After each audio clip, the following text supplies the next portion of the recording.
રૂથનું પુસ્તક અધ્યાય 1 અલીમેલેખ અને કુટુંબ મોઆબ જાય છે. જ્યારે ન્યાયીઓ ન્યાય કરતા હતા તે દિવસોમાં દેશમાં દુકાળ પડ્યો. તેથી બેથલેહેમ યહૂદિયાના એક માણસે પોતાની પત્ની તથા 2 દીકરાઓ સહિત મોઆબ દેશમાં જઈને ત્યાં વસવાટ કર્યો. તે માણસનું નામ અલીમેલેક, તેની પત્નીનું નામ નાઓમી અને તેના 2 દીકરાઓના નામ માહલોન તથા કિલ્યોન હતા. તેઓ બેથલેહેમ યહૂદિયાના એફ્રાથીઓ હતા. તેઓ મોઆબ દેશમાં આવીને ત્યાં વસ્યા હતા. વખત જતાં નાઓમીનો પતિ અલીમેલેક મૃત્યુ પામ્યો. તેથી નાઓમી તથા તેના 2 દીકરા નિરાધાર બન્યા. તેઓ મોઆબ દેશમાં લગભગ 10 વર્ષ રહ્યા. તે દરમિયાન માહલોન તથા કિલ્યોને મોઆબી સ્ત્રીઓ સાથે લગ્ન કર્યા. આ સ્ત્રીઓના નામ અનુક્રમે ઓર્પા અને રૂથ હતા. પછી માહલોન તથા કિલ્યોન મૃત્યુ પામ્યા, એટલે એકલી નાઓમી બાકી રહી. નાઓમી અને રૂથ પાછા બેથલેહેમમાં. અહીં મોઆબમાં નાઓમીના સાંભળવામાં આવ્યું હતું કે ઈશ્વરે યહૂદિયામાં પોતાના લોકોને સહાય કરી છે અને તેઓને અન્ન આપ્યું છે. તેથી તેણીએ પોતાની પુત્રવધુઓ સાથે મોઆબ દેશ છોડીને સ્વદેશ યહૂદિયા પાછા જવાનો નિર્ણય કર્યો. જ્યાં તે રહેતી હતી ત્યાંથી પોતાના દેશ યહૂદિયામાં પાછા જવાના રસ્તે તેણે પોતાની 2 પુત્રવધુઓ સાથે મુસાફરી શરૂ કરી. માર્ગમાં નાઓમીએ પોતાની 2 પુત્રવધુઓને કહ્યું કે, દીકરીઓ, તમે બંને તમારા પિયરમાં પાછા જાઓ. જેમ તમે મૃત્યુ પામેલા તમારા પતિઓ પર મમતા રાખી હતી, તેમ ઈશ્વર તમારા પર કરુણા રાખો. ઈશ્વર એવું કરે કે તમે પુનઃ લગ્ન કરો અને તમારા પતિના ઘરમાં નિરાતે રહો. પછી નાઓમીએ તેઓને ચુંબન કર્યું અને તેઓ પોક મૂકીને રડી પડી. અને તેઓએ તેને કહ્યું, એવું નહીં, અમે તો તારી સાથે તારા લોકો મધ્યે આવીશું. ત્યારે નાઓમીએ કહ્યું, મારી દીકરીઓ, પાછી વળો. તમારે મારી સાથે શા માટે આવવું જોઈએ? શું હજી મને દીકરાઓ થવાના છે કે તેઓ તમારા પતિ થઈ શકે? મારી દીકરીઓ, પાછી વળો. તમારા રસ્તે ચાલી જાઓ, કેમ કે હું એટલી બધી વૃદ્ધ થઈ છું કે હું પુનઃલગ્ન કરી શકું તેમ નથી. વળી જો હું કહું કે મને આશા છે કે આજ રાત્રે મને પતિ મળે અને હું દીકરાઓના ગર્ભ ધારણ કરું. તેથી તમે શું તેઓ પુખ્ત ઉંમરના થાય ત્યાં સુધી તમારે રાહ જોવાની હોય? શું તમે અત્યારે ફરીથી પુરુષો સાથે લગ્ન નહીં કરો? ના, મારી દીકરીઓ, તમને દુઃખ થાય તે કરતાં મને વધારે દુઃખ છે, કેમ કે ઈશ્વરનો હાથ મારી વિરુદ્ધ થયો છે. અને પુત્રવધુઓ ફરીથી પોક મૂકીને રડી પડી. પછી ઓર્પાએ પોતાની સાસુને વિદાય આપતા ચુંબન કર્યું, પણ રૂથ સાસુમાને વળગી રહી. નાઓમીએ કહ્યું, રૂથ બેટા સાંભળ, તારી દેરાણી તેના લોકો તથા દેવો પાસે પાછી ગઈ છે, તું પણ તેની સાથે જા.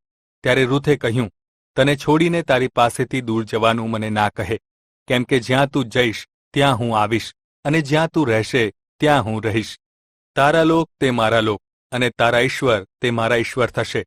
પછીના દિવસોમાં જ્યાં તું મૃત્યુ પામીશ ત્યાં જ હું મૃત્યુ પામીશ અને ત્યાં જ હું દફનાવાઈશ. મૃત્યુ સિવાય બીજું જો મને તારાથી અળગી કરે તો ઈશ્વર મને મૃત્યુ કરતાં વધારે દુઃખ આપે. જ્યારે નાઓમીને ખાતરી થઈ કે રૂથ સાથે આવવાને કૃત નિશ્ચયી છે, ત્યારે તેણે તેની સાથે વિવાદ કરવાનું બંધ કર્યું. મુસાફરી કરતા કરતા તેઓ બંને બેથલેહેમ નગરમાં આવી પહોંચ્યા. જ્યારે તેઓ અહીં આવ્યા ત્યારે નગરના સર્વ લોકો તેઓને જોઈને ઉત્સાહિત થયા. ત્યાંની સ્ત્રીઓએ કહ્યું, શું આ નાઓમી છે? ત્યારે તેણે તેઓને કહ્યું, મને નાઓમી એટલે મીઠી ના કહો, મને કડવી કહો, કેમ કે સર્વસમર્થ ઈશ્વરે મારી ખૂબ કસોટી કરી છે. હું અહીંથી નીકળી ત્યારે સમૃદ્ધ હતી, પણ ઈશ્વર મને વતનમાં ખાલી હાથે પાછા લાવ્યા છે. ઈશ્વરે મને અપરાધી ઠરાવી છે અને સર્વસમર્થે મને દુઃખી કરી છે. તે જાણ્યા પછી પણ તમે મને નાઓમી કહીને કેમ બોલાવો છો? એમ નાઓમી અને તેની પુત્રવધુ રૂથ મોઆબ દેશથી બેથલેહેમ આવ્યા ત્યારે જવની કાપણીની મોસમ શરૂ થઈ હતી. રૂથનું પુસ્તક અધ્યાય 2 રૂથ બોઆઝના ખેતરમાં કણસલા વીણે છે. નાઓમીના પતિ અલીમેલેકનો એક સંબંધી બોઆઝ ખૂબ શ્રીમંત માણસ હતો અને મોઆબી રૂથે નાઓમીને કહ્યું, મને અનાજ લણાયા પછી રહી ગયેલા કણસલા એકત્ર કરવા ખેતરમાં જવા દે. મારા પર જેની કૃપા દ્રષ્ટિ થાય તેના ખેતરમાં હું જઈશ. અને તેણે તેને કહ્યું કે મારી દીકરી જા. રૂથ ગઈ અને ખેતરમાં આવીને તે પાક લણનારાઓની પાછળ કણસલા વીણવા લાગી. અને જોગાનું જોગ અલીમેલેકના સંબંધી બોઆઝના ભાગનું એ ખેતર હતું. જુઓ, બોઆઝે બેથલેહેમથી આવીને લણનારાઓને કહ્યું, ઈશ્વર તમારી સાથે હો. અને તેઓએ પ્રત્યુત્તર આપ્યો કે ઈશ્વર તને આશીર્વાદ આપો. પછી બોઆઝે લણનારાઓ પર દેખરેખ રાખવા નિમેલા ચાકરોને પૂછ્યું કે આ કોની સ્ત્રી છે? ત્યારે લણનારાઓ પર દેખરેખ રાખનારા ચાકરે ઉત્તર આપ્યો, એ સ્ત્રી તો મોઆબ દેશમાંથી નાઓમી સાથે આવેલી મોઆબી સ્ત્રી છે. તેણે મને કહ્યું, કૃપા કરી મને લણનારાઓની પાછળ પૂડીઓ બાંધતા રહી ગયેલા કણસલા વીણવા દે. તે અહીં આવીને સવારથી તો અત્યાર સુધી સતત કણસલા વીણવાનું કામ કરતી રહી છે. ફક્ત હમણાં જ ઘરમાં આરામ કરવા આવી છે. ત્યારે બોઆઝે રૂથને કહ્યું, મારી દીકરી, શું તું મને સાંભળે છે? હવે પછી મારું ખેતર મૂકીને બીજા કોઈ ખેતરમાં કણસલા વીણવા જઈશ નહીં, પણ અહીં જ રહેજે અને મારા ત્યાં કામ કરતી સ્ત્રીઓની સાથે જ રહીને કામ કરજે. જે ખેતરમાં તેઓ લણે છે તેમાં રહેલા અનાજ પર તારી નજર રાખજે અને એ સ્ત્રીઓની પાછળ ફરજે. અહીંના જુવાનો તને કશી હરકત ના કરે એવી સૂચના મેં તેઓને આપી છે. અને જ્યારે તને તરસ લાગે, જુવાનોએ પાણીથી ભરી રાખેલા માટલા પાસે જઈને તેમાંથી પાણી પીજે. ત્યારે રૂથે દંડવત પ્રણામ કરીને તેને કહ્યું, હું એક પરદેશી સ્ત્રી હોવા છતાં તમે મારા પર આટલી બધી કૃપાદ્રષ્ટિ કરીને શા માટે મારી કાળજી રાખો છો? અને બોઆઝે તેને ઉત્તર આપ્યો, તારા પતિના મૃત્યુ પછી તારી સાસુ સાથે તેં જે સારો વર્તાવ રાખ્યો છે અને તારા પિતા, માતા અને જન્મભૂમિને છોડીને તારે માટે અજાણ્યા હોય એવા લોકોમાં તું રહેવા આવી છે તે વિશેની વિગતવાર માહિતી મને મળી છે. ઈશ્વર તારા કામનું ફળ તને આપો. જે ઇઝરાયેલના ઈશ્વરની પાંખો તળે આશ્રય લેવા તું આવી છે તે ઈશ્વર તરફથી તને પૂર્ણ બદલો મળો. પછી તેણે કહ્યું, મારા માલિક, મારા પર કૃપા દ્રષ્ટિ રાખો, કેમ કે તમે મને દિલાસો આપ્યો છે, અને જો કે હું તમારી દાસીઓમાંની એકેયના જેવી નથી, છતાં તમે મારી સાથે માયાળુપણે વાત કરી છે. ભોજન સમયે બોઆઝે રૂથને કહ્યું, અહીં આવીને રોટલી ખા અને તારો કોળિયો દ્રાક્ષારસના સરકામાં બોળ. ત્યારે લણનારાઓની પાસે તે બેઠી અને તેમણે તેને પોંક આપ્યો. તે ખાઈને તે તૃપ્ત થઈ અને તેમાંથી થોડો વધ્યો. જ્યારે તે કણસલા વીણવા ઉઠી ત્યારે બોઆઝે પોતાના માણસોને આજ્ઞા આપી કે એને પૂળીઓમાંથી પણ કણસલા વીણવા દો, તેને ધમકાવતા નહીં, અને પૂળીઓમાંથી કેટલુંક પડતું મૂકીને તેને તેમાંથી તેને કણસલા વીણવા દેજો, તેને કનડગત કરશો નહીં. તેણે સાંજ સુધી ખેતરમાં કણસલા વીણ્યા. પછી વીણેલા કણસલાને તેણે મસળ્યા. તેમાંથી આશરે 1 એફા લગભગ 20 કિલો જવ નીકળ્યા. તે લઈને તે નગરમાં ગઈ. ત્યાં તેની સાસુએ તેના વધેલા કણસલા જોયા. રૂથે પોતાના બપોરના ભોજનમાંથી જે પોંક વધ્યો હતો તે પણ રૂથે તેને આપ્યો. ત્યારે તેની સાસુએ તેને કહ્યું, આજે તે ક્યાંથી કણસલા વીણ્યા અને તું ક્યાં કામ કરવા ગઈ હતી? જેણે તારી મદદ કરી તે આશીર્વાદિત હો. અને જેની સાથે તેણે કામ કર્યું હતું તે ખેતરના માલિક વિશે પોતાની સાસુને તેણે કહ્યું કે જેના ખેતરમાં મેં કામ કર્યું તેનું નામ બોઆઝ છે. નાઓમીએ પોતાની પુત્રવધૂને કહ્યું, જે ઈશ્વરે જીવતા તથા મૃત્યુ પામેલાઓ પ્રત્યે પોતાની વફાદારી ત્યજી દીધી નથી, તે ઈશ્વરથી તે માણસ આશીર્વાદિત થાવ. વળી નાઓમીએ તેને કહ્યું, એ માણસને આપણી સાથે સગાઈ છે, તે આપણો નજીકનો સંબંધી છે. ત્યારે મોઆબી રૂથે કહ્યું, વળી તેણે મને કહ્યું, મારા જુવાનો મારી બધી કાપણી પૂરી કરે ત્યાં સુધી તારે મારા જુવાન મજૂરો પાસે રહેવું.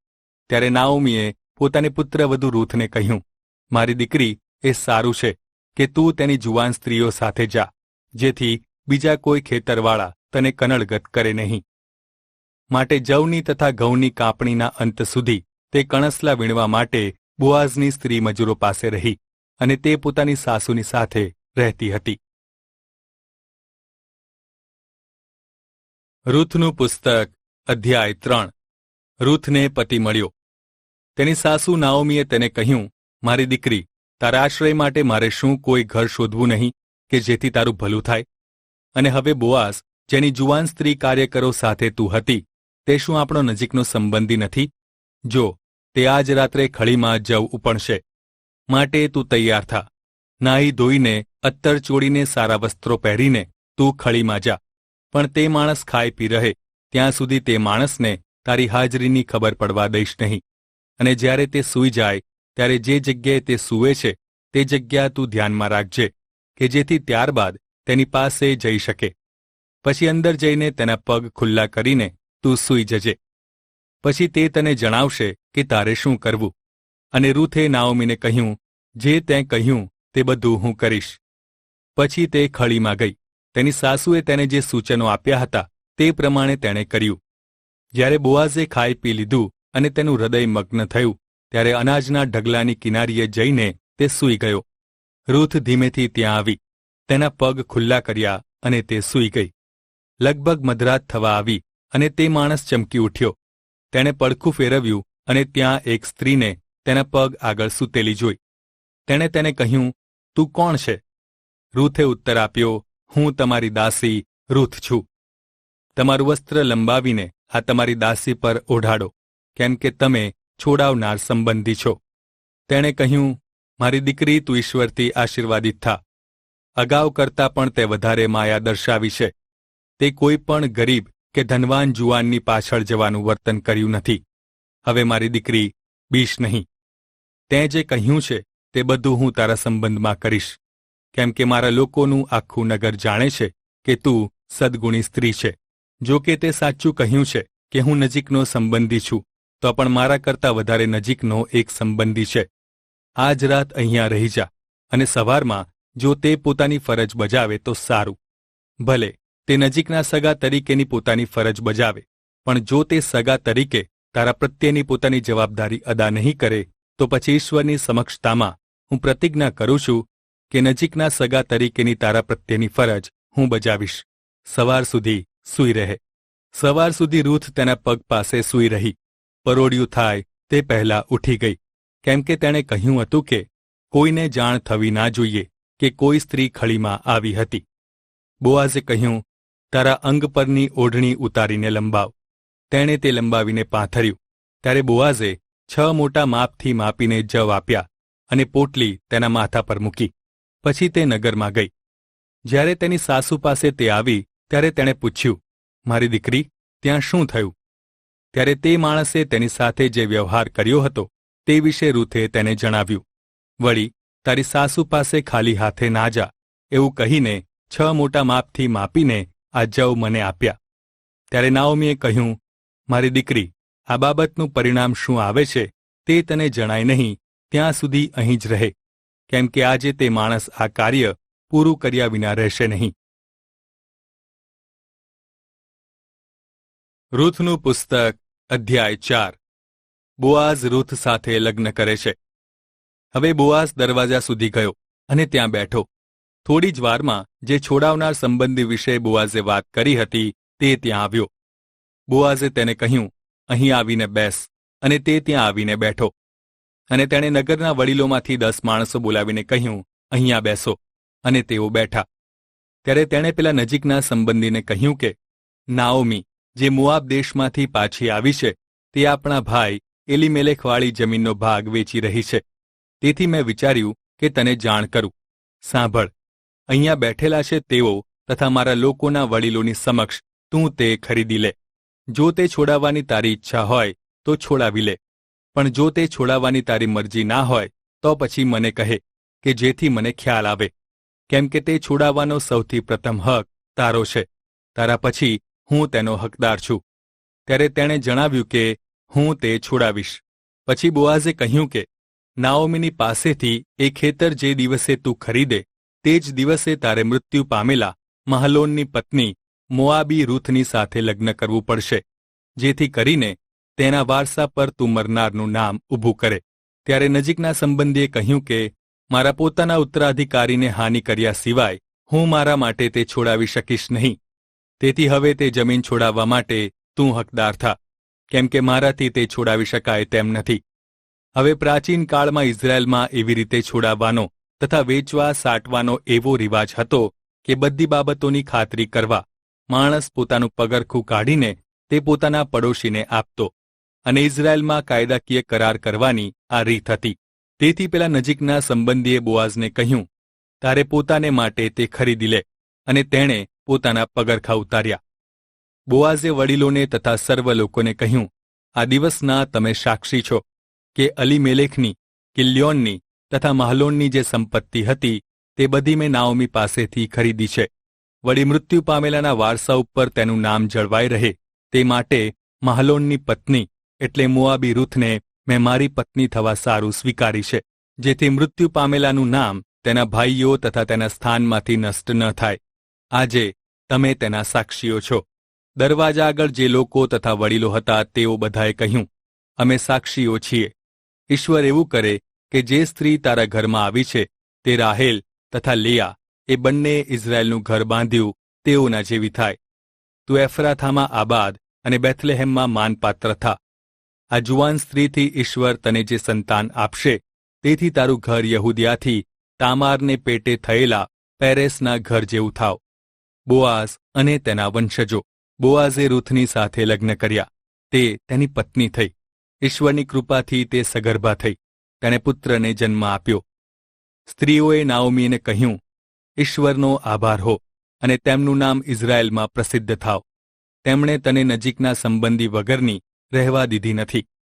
તે તારા જીવનમાં ફરીથી આનંદ ઉપજાવશે અને વૃદ્ધાવસ્થામાં તારું જતન કરશે, કેમ કે તારી પુત્રવધુ જે તને પ્રેમ કરે છે, જે તને 7 દીકરાઓ કરતાં પણ વિશેષ છે, તેણે દીકરાને જન્મ આપ્યો છે. નાઓમીએ તે બાળકને પોતાના ખોળામાં સુવડાવ્યો અને તેનું જતન કર્યું. અને નાઓમીને દીકરો જન્મ્યો છે એવું કહીને તેની પડોશી સ્ત્રીઓએ તેનું નામ ઓબેદ પાડ્યું. તે દાઉદના પિતા યેશાયનો પિતા થયો. હવે પેરેસની વંશાવળી આ પ્રમાણે છે. પેરેસ તે હેસ્ત્રોનનો પિતા હતો. હેસ્ત્રોન તે રામનો પિતા હતો. રામ તે આમ્મીનાદાબનો પિતા હતો. આમ્મીનાદાબ તે નાહશોનનો પિતા હતો. નાહશોન તે સલ્મોનનો પિતા હતો. સલ્મોન તે બોઆઝનો પિતા હતો. બોઆઝ તે ઓબેદનો પિતા હતો. ઓબેદ તે યિશાયનો પિતા હતો અને યિશાય તે દાઉદનો પિતા હતો.